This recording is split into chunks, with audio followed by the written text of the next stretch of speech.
Assalamualaikum warahmatullahi wabarakatuh. Bismillahirrahmanirrahim. Tabarakalladzi nazzalal furqana ala 'abdihi liyakuna lil 'alamin nadhira. Allahumma shalli wa sallim ala sayyidina Maulana Muhammad wa ala alihi wa sahbihi asma'in. Nama ba'du. Semua pengurus PBNU yang saya hormati, semua habaib, semua ulama yang saya hormati, wabil khusus Kiai Haji Abdul Manan, Ketua Lembaga Dakwah PBNU, yang meskipun mondoknya hanya 3 bulan ini sebetulnya problem, sehingga saya kesini ini sebetulnya tidak pernah merasa ibadah. Ini bukan dakwah, ini show dakwah. Jadi yang namanya dakwah itu ya orang-orang di kampung nggak bisa ngaji, diajarin ngaji. Seperti saya di Jogja, di Rembang. Kalau ini show dakwah. Dan ini ada agak kesalahan karena mondoknya hanya 3 bulan. Jadi tidak bisa bedakan mana dakwah, mana show dakwah. Ini jelas show itu. Mungkin yang benar-benar dakwah yang sekarang sedang bikin masjid di pedalaman Kalimantan, pedalaman Sulawesi, atau saudara-saudara kita yang di Korea. Saya kemarin di Korea itu dakwah betul. Kalau ini agak-agak tontonan. Ya tapi masih bagus lah, melihat wajahnya habib ulama itu ibadah. Tapi begini ya, yang jelas saya berharap sekali, saya diundang sekali ini saja, jangan diulang. Karena mencintai ulama itu baik, tapi ngatur ulama itu dosa. Ini jadi ini harus dicatat. Jadi Imam Malik itu kalau diundang tuh marah, meskipun yang undang tuh seorang raja zaman itu, Harun ar-Rasyid. Beliau minta supaya Imam Malik baca Muwatta di istana untuk anak-anaknya, padahal seorang presiden mau ngajari anak-anaknya. Imam Malik marah, masyhur itu, al ilmu yu'ta la ya'ti, ilmu disowani, ora kok ilmu yang sowan. Di mana-mana timba itu ke sumur apa sumur yang ketimba? Timba ke sumur. Ini agak kecelakaan. Pakai air pam. air pam katanya. Sudah banyak air. Sehingga saya kata orang banyak itu di SK-kan PBNU, tapi itu tidak pernah saya pikir. Karena saya melakukan kebaikan itu sebelum dapat SK. Saya ngajar sebelum dapat SK, saya dakwah di mana-mana sebelum dapat apa? SK. SK saya langsung minallahi ta'ala, dari Allah Ta'ala. Jadi kalau PBNU niatnya ikrar bahwa orang yang sudah manfaat diangkat, itu saya terima. Tapi kalau merasa ngangkat saya, tak lawan di pengadilan. Karena saya sudah jadi kiai sebelum diangkat PBNU. Ya ini saksikan ya para muhibin saya. Jadi kalau SK itu ikrar, ngakui kalau Gus Bak manfaat, saya terima. Kan hanya ikrar saja, apa? Tapi kalau merasa ngangkat dari bawah ke atas, itu tak lawan sampai apa? Pengadilan, sampai di akhirat. Tersangkanya ya yang sedang jabat sekarang itu. Tapi saya yakin enggak, Kiai Miftahul Ahyar itu orang alim karena alumni Sidogiri dan menantunya Syekh Duki. Di antara gurunya itu pernah mbah mertua saya, karena istri saya orang Sidogiri. Beliau juga besanan sama keluarga Lasem, saya ini Dzurriyyah Lasem. Pak Said Akil juga orang alim, mbah-mbahnya juga orang alim. Baru kemarin nyocokkan nasab sama saya. Buyut-buyutnya beliau itu adik buyut saya, pernah cocokkan sama saya. Gus, saya sama saya tua mana? Tua saya, buyut kamu adik buyut saya, kata saya gitu. Tapi saya tetap hormat sama beliau karena ya pernah sepuh umurnya setidaknya. Jadi saya ulang lagi, ngaji seperti ini itu sebetulnya lebih ke show, pertunjukan. Supaya pertunjukan ini tidak dosa, saya isi ngaji betulan. Tapi jangan diulang. Karena biasa ngaji rutin. Saya di Jogja tafsir Jalalain sudah juz 23. Pernah khatam hikam. Sekarang Nashahul Ibad separuh.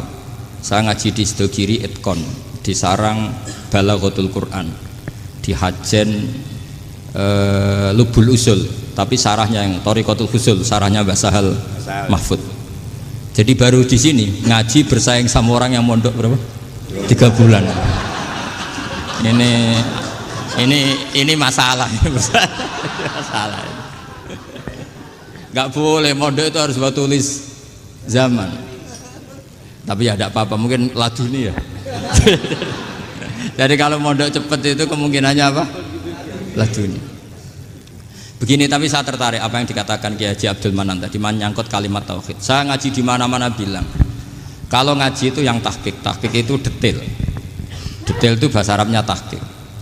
Jadi kita misalnya berpikir secara jernih, orang yang kafir 70 tahun itu pasti menjadi muslim karena melafadzkan la ilaha illallah. Dan itu bi ijma'il ulama. Semua ulama mengatakan demikian. Saya ulang lagi, itu bi ijma'il ulama. Karena mansus di Quran ada ayat kulil ladina kafaru iyantahu yughfar lahum ma qad salaf. Kalau orang yang kafir 70 tahun bisa dihilangkan kekafirannya hanya dengan kalimat la ilaha illallah Muhammadur Rasulullah. Berarti kalimat ini statusnya apa? Penghilang kekafiran, apa? Penghilang kekafiran. Lalu ada kelompok yang mengatakan gara-gara kalimat la ilaha illallah dan pegang patok nisan itu orang menjadi kafir. Ini kan jadi paradok. Lafat yang kita statuskan sebagai penghilang kekafiran dengan lafat yang sama orang menjadi kafir. Itu nggak ketemu nalar. Mbok nalar paling apapun tetap nggak ketemu. Kecuali tadi ya dalilnya pokok ngotot tadi. Itu memang kacau itu. Tapi alhamdulillah mereka insya Allah ya sadar. Kamu jangan bayangkan mereka tidak sadar terus. Berarti kamu doanya jelek. Bisa saja mereka sudah ingin sadar, berhubung digojlok ini terus gak jadi sadar. Jadi jangan-jangan salah kita karena sering gojlok sehingga yang mau sadar jadi tidak apa? Nggak sadar. Saya tadi jam 10 sampai setengah 2 masih ngajar di pondok saya ngajar tafsir masih di Rembang sana saya. Terus saya ke Semarang Delalah Muyassar. Ya mungkin agak-agak keramat jadi tetap jam 3:4 saya bisa ketemu Habib Umar Hafid. Saya beberapa menit ya diskusi tentang manhaj beliau, dan kebetulan saya sering belajar kitab beliau sama alumni-alumni Darul Mustafa. Meskipun saya tidak pernah ke sana, tapi saya tahu betul mazhab beliau karena al arwah junudun apa? Mujannada. Begini, saya sering dingendikani Mbah Mun, politik tidak jelas itu bagian dari kejelasan. Ini yang perlu dicatat. Jadi politik tidak jelas itu bagian dari apa? Kejelasan. Misalnya begini, siapa yang mengira Khalid bin Walid yang sangat musuhi Rasulullah, dia panglima orang kafir ketika mengalahkan Rasulullah di perang Uhud, akhirnya Khalid bin Walid masuk apa? Islam. Begitu juga Wahsy, qatilu ahabbin nasi ila Rasulillah, pembunuh Said Hamzah, akhirnya juga masuk Islam. Begitu juga Abu Sufyan, dia pemimpin besar kafir Mekah ketika perang Badar, ketika perang Khandaq, akhirnya juga Islam dan menjadi mertua Rasulullah Shallallahu Alaihi Wasallam. Dari fakta ini kemudian banyak ulama alim yang ngambil sikap itu ya coro Jawa itu anggang-anggang itu gak tegas, tapi gak tegas dari rumusan ilmu yang detail. Saya ulang lagi, gak tegas tapi dari rumusan ilmu yang apa? Detail. Bisa saja orang yang sekarang kafir suatu saat mukmin atau muslim. Bisa saja yang sekarang sedang fasik suatu saat soleh. Bisa saja yang mondok 3 bulan rois PB NU. Sementara yang mondok lama kadang KRT. Tapi itu hanya hukum duniawi. Saya yakin yang KRT ini PBNU di akhirat. Karena mondoknya lebih apa? Lama. Itu tak jamin. Saya juga berencana mimpin NU di akhirat saja, bukan di dunia. Makanya saya mohon SK itu berakhir muktamar mendatang. Karena saya sudah kiai sebelum diangkat. Makanya saya ulang-ulang, kalau pengangkatan itu niatnya ikror, saya terima. Tapi kalau niatnya ngangkat, tak gugat di pengadilan. Ini tidak guyon, ini betulan itu. Ya, tapi ini hanya guyon saja. Nah, ini penting saya utarakan teori ngaji ya. Ini saya bacakan naskah asli Sayyid Umar Hafid supaya Anda dapat barokah beliau. Karena beliau selain alim allamah, muridnya Habib Salim, juga beliau pernah ngaji kutub Sayyid Abdul Qadir Segaf di Jeddah. Juga beliau sering istifadah di beberapa kiai. Ini saya baca teks Arabnya kemudian saya terjemah. Bagi yang tidak setuju pemaknanya bisa gugat karena saya baca Arabnya. Yang nggak setuju pemaknanya bisa gugat, tapi tak jamin kalah karena saya paham betul teksnya maknanya seperti itu. Logikanya tadi ya, ketika Rasulullah ngambil sikap tegas kepada Qatilu Hamzah yaitu Wahsy, dan ketika Rasulullah ngambil sikap tegas pada orang-orang yang mengalahkan beliau di perang Uhud, kaifa yuflihu qaumun fa'alu bi anbiya'ihim hakadha, bagaimana mereka jadi orang benar atau orang yang dapat kebahagiaan kalau mereka perlakuannya seperti Nabi seperti ini, yaitu Nabi sujja wajhu masyhur wa kusirat ruba, yaitu Nabi itu wajahnya terluka, gigi serinya tanggal. Orang-orang seperti ini tuh nggak akan bejo kalau orang Jawa, nggak akan falah. Tapi apa yang terjadi? Allah menurunkan ayat laisa laka minal amri syai'un aw yatuba 'alaihim aw yu'adzibahum. Muhammad itu bukan wilayah kamu ngecap orang, menstigmasi orang itu tidak wilayah kamu. Saya bisa saja mengampuni mereka atau menyiksa saya itu atau menyiksa mereka itu wilayah saya, kata Allah. Saya bisa saja mengampuni mereka atau menyiksa mereka itu wilayah saya. Sehingga akhirnya apa? Rasulullah tidak ngambil sikap yang mungkin orang lain mengatakan itu tidak tegas, tapi itu kearifan. Betul, akhirnya Wahsy malah masuk Islam. Khalid bin Walid panglimanya juga masuk Islam. Dan beberapa orang kafir juga masuk Islam, termasuk mimbenihim, ketuanya yaitu Abu Sufyan. Ini penting saya utarakan. Makanya ini saya baca pembenaran dari konstruksi pikiran tadi. Nah ini supaya khas. Ini khasnya orang mondok 10 tahun nih. Jadi ini tak baca ini. Nah, biar jelas ini nanti tagnya persis ya, tidak saya rubah. Ini di kitabnya Habib Umar Hafid, namanya itu Taujihun Nabi Limardoti Bari. Kalau diterjemah ya mengarahkan orang yang sadar. Nabi itu orang yang sadar ya, sampai ini termasuk orang yang sadar. Limardoti Robbi, menuju mendapat ridho Tuhan atau Allah Subhanahu wa Ta'ala. Saya baca tagnya ini di halaman 179. Ini tidak ada yang saya rubah, tidak saya kurangi. Bismillahirrahmanirrahim. Fala buddha an nuwattina qulubana ala annana khodamatu ahli hadal qaul wa yattali Allah min qulubina annana na'taqidu imkaniyata ayyasfa'a fi ahadina yaumal qiyamati man huwal ana kafirun yuslimu faya'lu sya'nu indal haqqi fayakunu sababan li kholasika fil qiyamah yumkinu dzalik. Jadi kita para dai, para kiai itu adalah khodamatu hadal kaun. Kita ini adalah pelayan alam raya ini yang selalu berharap alam ini akan lebih baik. Orang yang sekarang sedang kafir bisa saja nanti yang nyafaati kamu di akhirat, yaitu mereka masuk Islam lalu Islamnya lebih serius, akhirnya punya hak syafaat. Sementara kamu Islam mulai kecil tapi biasa-biasa saja seperti ini, mulai dulu ngaji terus sama Ki Abdul Manan, nggak pernah yang ngisi ngaji.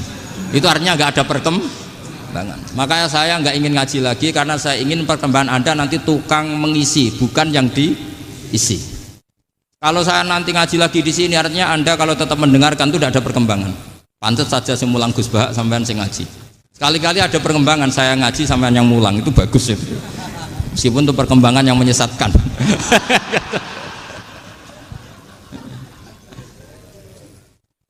Ini penting saya utarakan. Ini dawuhnya Said Umar ya. Orang yang sekarang sedang kafir bisa saja orang ini nanti nyafaati kamu, yaitu beliau orang ini Islam, kemudian Islamnya serius, maka punya hak syafaat. Sementara kamu Islamnya biasa-biasa saja. Itu masyhur kayak Sayyidina Umar. Sayyidina Umar Islam di hari itu langsung makomnya makom yang a'la, sehingga mengalahkan yang sudah Islam lebih lama. Karena Islamnya Umar itu menjadi izzatul Islam betul. Makanya jangan benci orang tegas teman-teman, kadang ya ada baiknya. Abu Bakar itu sudah Islam tapi layinal janib, orangnya santun. Kalau dipisai orang yang menengahi lah, kira-kira seperti itu. Begitu juga Bilal, Ammar, Suhaib. Singkat cerita, Rasulullah itu sering dibully ya, sering disiksa orang-orang kafir. Rasulullah berharap, wah kalau yang Islam gini terus repot. Melihat Umar ini petarung di pasar Uka, dia dapat uang itu kalau tarung, menangan. Kata Rasulullah, kalau ini yang Islam ya bagus. Beliau berdoa, Allahumma aizal Islam bi Umar. Itu kira-kira 2 hari dari doa beliau, Umar masuk Islam. Itu pertama masuk Islam itu orang-orang kafir diparani. Kalau kamu ganggu Rasulullah Muhammad tak bunuh. Semenjak itu orang kafir yang gentenan sembunyi. Sehingga kata para mereka yang Islam, Islam selalu jaya mut aslama Umar, ketika Umar masuk Islam. Itu dalam satu hari Islam itu Rasulullah sudah ngendikan Umar yang Islam sehari ini imannya kalau ditimbang separuh ahli dunia masih unggul sama Islamnya Umar. Nah bisa saja seperti itu. Jadi saya minta sama teman-teman yang mencintai ilmu, tidak tegas itu bagian dari ketegasan dalam ilmiah, karena kita ini tidak mengendalikan dunia, tidak mengendalikan hidayat, hanya Allah piyambak yang ngasih apa? Hidayat. Maka sikap kita laisalaka minal amri syai'un aw yatuba alaihim aw yu'adzibahum. Rasulullah yang ahabbul khalqi ilallah saja tidak boleh tegas karena semuanya potensi itu ada. Cuma kita tegas dalam kebenaran saja, tapi nggak perlu tegas dalam mengawal kebenaran. Kenapa demikian? Karena Islam ini agama yang akan dijaga Allah ila yaumil. Yang jaga Islam bukan PBNU, bukan PP Muhammadiyah, bukan kiai. Yang menjaga Islam namun Allah Subhanahu wa taala. Makanya Sayyidina Umar itu kalau disuruh mikir Islam itu gak mau betul. Masyhur itu dalam tarikh-tarikh. Umar mimpin itu sukses, banyak futuhat. Singkat cerita akhirnya orang tuh kelangenan, wah kalau Umar meninggal kayak apa? Sehingga Abdullah bin Umar setiap jalan-jalan tuh dibully, kalau sekarang dibully. Ya Abdullah bin Umar, bapak kamu itu gimana? Sudah sepuh mau meninggal kok tidak suksesi. Kalau saja ada orang penggembala kemudian meninggalkan kambingnya di hutan, kamu anggap orang yang mudoyik enggak, menyanyiakan kambing itu enggak? Ya iya, kata Abdul bin Umar. Apalagi amru hadil umat ini mau ditinggal gelanggang, nanti suatu saat Umar meninggal. Mbok ya suksesi supaya jelas. Logika itu diaturkan ke Umar radhiyallahu anhu, ke Sayyidina Umar. Pertama Umar agak tertarik dengan logika itu. Lama-lama beliau marah. Tidak jadi. Saya tetap tidak akan istikhlaf, tidak akan suksesi, dan saya tidak akan mikir Islam, katanya. Islam akan diurus oleh Allah Subhanahu. Terus beliau ngendikan, Islam ini jalan ketika ditinggal Abu Bakar, bahkan ketika ditinggal ahabbul khalqi ilallah akramul khalqi indallah, yaitu Rasulullah Muhammad sallallahu alaihi wasallam. Coba Islam dulu dipimpin Abdul Qadir ketua wali, dipimpin Wali Songo, dipimpin orang top. Sekarang dipimpin mondok 3 bulan jalan. Karena Islam yang ngatur Allah Subhanahu wa ta'ala. Jadi ini penting. Loh coba ustadz tuh banyak yang nggak bisa ngaji loh, tapi ya laku ya nggak masalah. Loh saya kemarin di Korea seminggu, itu TKI jadi khotib, ada yang jadi mufti, ada yang jadi suriah. Itu ada yang di sana jadi suriah, pulang ke kampung angon kambing lagi. Loh itu teman saya kenal. Iya suriah Korea tapi. Artinya gini, bahkan masjid semua yang di Korea itu didirikan oleh TKI dan TKW. Mereka digerakkan Allah untuk mikir agama, karena agama ini milik Allah. TKI saja mikir. Makanya ini penting, yo dakwah tapi tauhidnya sing kenceng, jangan dakwah kenceng tauhidnya kendor. Itu bahaya betul. Saya ulang lagi ya, ini dawuh Habib Umar. Jadi kata beliau, fala budda an wattina kulubana, kita harus yakin seyakin-yakinnya bahwa semua kemungkinan itu mungkin. Makanya masyhur dalam tarikh ketika kafir Quraisy mau disiksa oleh para malaikat karena mereka sering menyakiti Nabi, kata Nabi gimana? Jangan. Saya berharap kalau bapaknya tidak mukmin, suatu saat anaknya mukmin. Masyhur dalam tarikh. Musuh Nabi besar siapa? Walid bin Mughirah. Punya anak Khalid bin Walid. Abu Lahab punya anak Darrah, itu mukminah yang baik. Abu Jahal punya anak Ikrimah, itu mukmin yang baik. Di Indonesia lebih hebat lagi. Bapaknya ra iso maca Quran, anaknya hafid. Bapaknya utun ra tamat SD, anaknya jadi dekan. Di Indonesia banyak orang nggak siapa-siapa, anaknya jadi presiden, anaknya jadi menteri. Artinya jangan karena bapaknya kafir kamu nganggep anak turunnya pasti selalu kafir. Teori itu sudah salah zaman Rasulullah, yaitu Walid akhirnya punya anak Khalid, Abu Lahab punya anak Darrah, terus siapa? Abu Jahal punya anak siapa? Ini penting saya utarakan karena dakwah kalau terlalu semangat nanti kalau menghilangkan tauhid bahaya. Tetap innal huda. Uni Soviet kayak apa? Mengkooptasi negara-negara sekelilingnya sampai jadi Zuni. Tapi apa yang terjadi? Uni Soviet yang runtuh, persemakmurannya semua rata-rata jadi negara apa? Islam, kayak Uzbek, kayak Ceknya, kayak apa-apa. Karena agama ini diurus Allah. Sehingga kalau tapi kamu ngitmai agama nggak apa-apa. Makanya istilahnya Habib Umar khodamah itu pelayan, nggak apa-apa. Kita ngitmai agama itu nggak apa-apa. Dengan ngitmai terus mikir nggak apa-apa. Tapi jangan mikir yang merasa kalau kita mati, wah nanti agama ini kukut karena saya mati. Kamu itu siapa? Agama Islam ini tidak pernah dipasrahkan kamu. Diurus oleh Allah Subhanahu wa taala sendiri. Sehingga ketika Wali Songo meninggal, agama ini tambah kuat sampai sekarang. Kecil saya itu kalau pengajian susahnya bukan main, harus izin sana sini. Sekarang setiap pengajian polseknya datang, polresnya datang, nggak ada intel, nggak ada apa. Padahal kiai dulu sama kiai sekarang itu kira-kira alim mana? Alim kiai dulu. Mbah Hasyim Asy'ari itu ngarang kitab sampai dibaca di Yaman. Saya sering baca juga kitab beliau, Risalatu Ahli Sunnah wal Jamaah. Kiai sekarang mau terjemah aja kadang salah memahami. Tapi ya Islam tetap jalan karena Islam ini dikawal, dijaga oleh Allah Subhanahu wa taala. Maka kalau dalam cerita tarikh sirahnya Ibnu Ishaq itu, tauhid itu penting. Beliau cerita begini. Sayyid Abdullah itu namanya Abdullah bin Abdul Muthalib. Kita tahu kenangannya Rasulullah terbanyak itu bukan dengan Sayyid Abdullah tapi dengan Sayyid Abdul Muthalib, dengan mbahnya. Karena Nabi itu mulai kecil dirawat oleh siapa? Mbahnya. Yaitu yang disebut Nabi ketika 2 bulan kan abahnya sudah meninggal. Ya saya baca ya, pakai bahasa Arab biar jadi bid'ah. Nanti kalau bahasa Indonesia ada bid'ah. Tidak betul. Diba atau berjanji sebenarnya itu kitab sejarah, berhubung dibaca bahasa Arab terus kayak mantra. Terus yang belakang mau nyenggai soleh aleh, sehingga kubu sebelah bilang tuh khurafat dan bid'ah. Coba diterjemah ini, coba nanti saya baca bahasa Arab.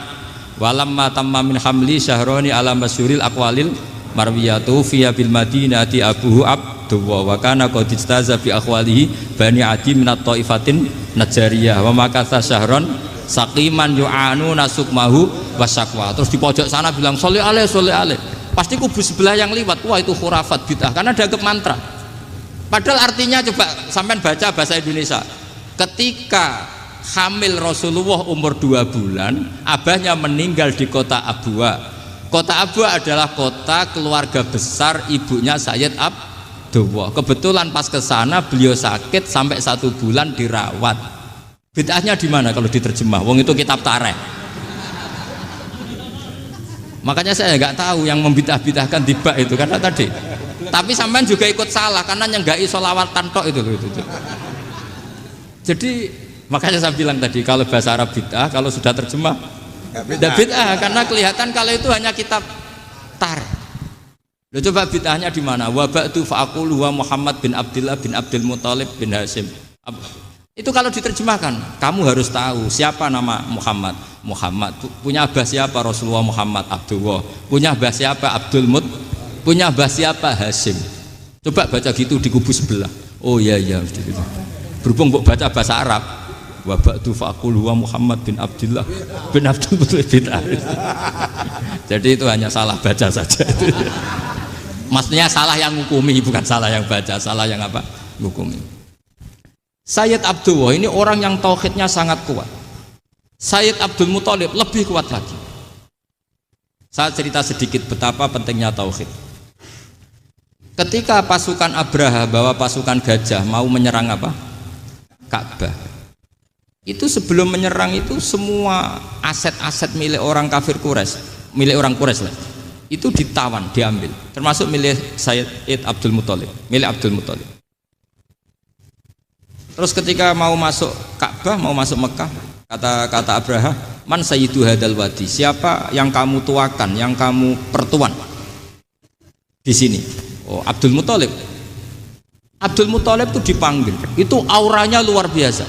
Abraha yang di tempat perkemahannya itu harus duduk di atas karena dia raja, itu duduk di atas gak berani. Saking wibawanya Abdul Muthalib, ini mbahnya Rasulullah. Akhirnya Abraha bilang gini, saya duduk di bawah tidak mungkin karena saya raja. Kamu duduk jejer saya tidak mungkin karena nanti umat saya kecewa karena raja kok disaingin gitu. Ya sudah, sambil berdiri-diri kita ngomong. Akhirnya Sayyid Abdul Muthalib tadi Diomongin gini, saya itu tidak ingin merusak orang-orang Mekah, orang-orang Quraisy. Saya hanya kecewa punya tempat ibadah dikencingi, diberagin sehingga saya mau merubuhkan Ka'bah. Tapi dengan damai, nggak ada perang.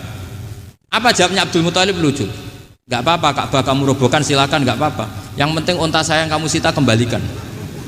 Harta saya yang 100 unta kamu sita kamu kembalikan. Itu Abraha kagetnya bukan main. Kaget karena kamu itu pemimpin apa? Tadi saya hormat kamu karena kamu tak anggap orang hebat. Hadhil Ka'bah dinu abaika, ini Ka'bah itu agama kamu. Pas saya hancurkan kok kamu tenang-tenang saja. Padahal pas mau saya hancurkan kamu tenang-tenang saja, malah tanya unta kamu itu gimana? Apa jawabnya Abdul Muthalib? Inna lihadal baiti robban hamahu. Sebab Ka'bah itu ada yang punya dan pasti akan melindungi Ka'bah. Tapi kalau unta itu milik saya, ini urusan saya, ini unta. Jadi inna lihadal baiti robban hamahu itu tidak milik saya, itu ada yang punya. Ya sudah, biar yang punya aja yang jaga, itu tidak urusan saya. Akhirnya unta dikembalikan, aman deh, untung double. Terus akhirnya dia ke Ka'bah, fa'akhudha bi halaqatil bab, karena dulu apa itu halaqatil bab, karena dulu itu yang dipakai apa itu pegangan itu bentuknya apa, bulat, makanya diistilahkan halaqah apa, bulat. Kalau sekarang halaqah ilmiah itu seminar. Tidak. Halaqah itu buruhi lain lagi. Ya. Pegang terus bilang gini, kata Abdul Muthalib, ya Allah, Ka'bah ini mau dihancurkan oleh Abraha, Ka'bah ini milik kamu. Saya mau ke gunung, mau melihat apa yang kau lakukan terhadap orang yang mau merusak Ka'bah.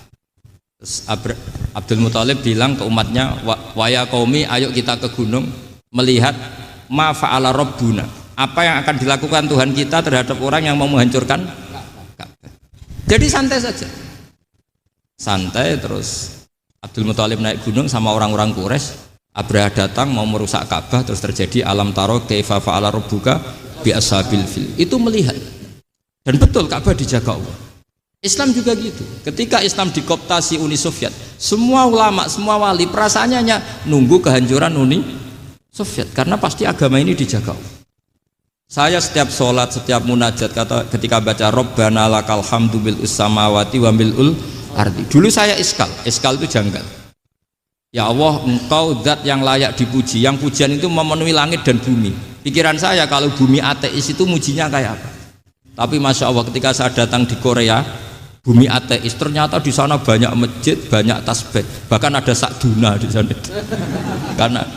Karena Allah sudah ngendikan lakal hamdu mil'us samawati wa mil'ul ardi. Dan sekarang nyata, semua bumi ateis, bumi apa saja, ada tasbihnya, ada tahmidnya. Makanya sadaqallahul adzim ketika ngendikan sanurihim ayatina fil afaq walladzi arsala rasulahu bil huda dinil haqqi liyuzhirahu 'alad dini kulli. Makanya saya mohon sekali bahwa agama ini harus kamu khidmah. Tapi enggak boleh kamu pikir. Atau dibaliklah, khidmah maka memikir. Tapi tidak usah GR bahwa agama ini diserahkan sampean. Saya juga enggak ridho. Agama kok diurus orang-orang kayak gini, kayak apa nasibnya? Jadi ini penting, karena rata-rata kiai alim itu tidak jelas. Terus oleh orang-orang yang nggak pernah ngaji itu, wah ini nggak jelas, nggak tegas. Islam itu harus tegas. Maksudnya tegas itu kayak apa? Tegas itu di wilayah kita. Kalau istri kamu mau diperkosa orang itu boleh tegas, itu wilayah kamu. Tapi kalau hidayat itu wilayahnya Allah Subhanahu wa Ta'ala, kita tidak pernah tahu. Bahkan yang sudah Islam saja, nyuwun sewu, itu nggak ada jaminan mati husnul. Kita tahu dalam sejarah Sa'labah itu dapat gelar hamamatul masjid, merpatinya masjid. Tapi kita tahu akhirnya Sa'labah itu apa? Su'ul khotimah. Sampai dalam Islam selalu diajarkan ya muqallibal qulub tsabbit qalbi ala din. Jadi kalau kita sendiri saja masih ingin selalu husnul khotimah, agak ada ruang untuk mudah menvonis orang lain. Makanya saya salut sekali ketika Habib Umar menulis kita semua ini mengkhidmati hadal kaun, dan selalu berharap bisa saja suatu saat orang yang sedang kafir bisa saja suatu saat muslim. Nah soal kalau yang sama yang harbi menyerang kita ya tarung. Kalau artinya kalau yang merangi kita ya kita wajib perang, kalau enggak ya habis kita. Seperti kita lakukan ketika diserang Belanda. Tapi ketika mereka musta'man, dhimmi, mu'ahad, orang-orang kafir yang mau berdamai dengan kita, ya kita damai. Sebagaimana yang dilakukan Rasulullah SAW ketika berdamai dengan kafir Quraisy yang dipimpin Suhail bin Amr. Masyhur itu dalam tarikh. Singkat cerita kan Sayyidina Ali ini pernah konflik sama orang Khawarij. Kata Sayyidina Ali, ya sudahlah, namanya kita musuhan, kita tidak usah ketemu, pakai mediator, kata Sayyidina Ali. Kata orang Khawarij, ini apa-apaan kok butuh mediator? Nggak ada Qur'annya, nggak ada hadisnya. Kira-kira kalau Pak Sayyidina Ali orang Jawa, nggak ada apa tidak tahu. Walhasil Sayyidina Ali akhirnya baca ayat, wa in khiftum shiqaqa bainihima fab'atsu hakaman min ahli wa hakaman min ahliya. Jika suami istri tengah konflik, maka yang keluarga suami kirim mediator, yang keluarga perempuan juga kirim. Terus kata Sayyidina Ali, wa amru ummati Muhammad a'dhamu min amri rajulin wa imra'atin.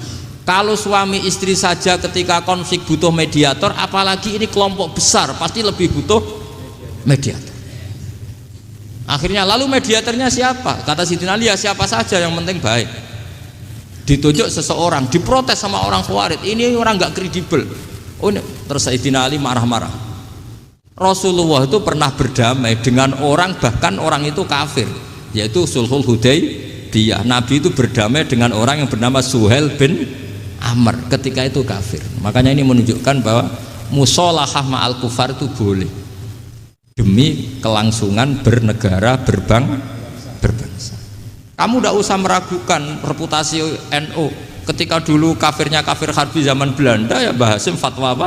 Jihad. Jadi jangan kira tidak tegas, kita tegas sekali. Justru kita yang punya masa lalu tegas. Tapi kepada siapa dan dalam konteks apa? Paham ya? Terus ini penting sekali untuk dijernihkan. Ini saya baca berikutnya nanti, tidak supaya tahqiq. Saya syukur sekali, saya tadi sekaligus minta ijazah sama Habib Umar, dan memang saya ngaji ini lama sama teman-teman alumni Yaman. Cuma belum pernah ketemu mu'alifnya. Tadi saya ketemu minta ijazah itu dan beliau senang sekali, bahkan sempat bikin tulisan di kitab saya ini. Sama tidak perlu baca, karena kalau bisa ya biasa, kalau tidak bisa malu ya sudah, tidak usah baca sudah. Terus ini kata beliau, ini masih saya teruskan. Nahnu min hadhil intilaqah naktasibu thabatana wa quwwata yaqinina wa illa fa fil ardi mu'aridun wa muntaqidun wa mukhalifun min akhyarin wa asyrarin sholihin wa fasikin muslimin wa kuffar. Kalau kamu punya satu metode ilmiah, metode dakwah, kamu harus siap, karena pasti ada yang menentang. Yang menentang itu ya mulai orang soleh, tidak soleh, orang macam-macam. Jadi kalau sudah punya manhaj, memang dari awal harus siap apa? Ditentang. Jadi misalnya PBNU punya kebijakan apa, ya sudah siap saja dibully. Itu pasti itu, karena nggak ada manusia semua suka, semua benci.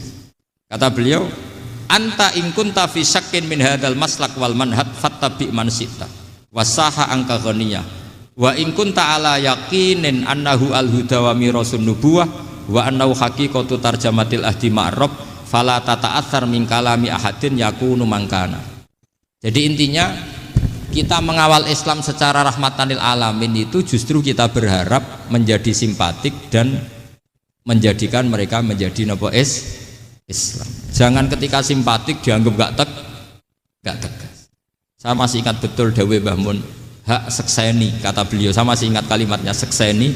Aku ra tegas itu berdasar ayat laisalaka minal amri syai'un aw yatuba alaihim aw yu'adzibahum. Karena potensi sosial itu bisa rubah.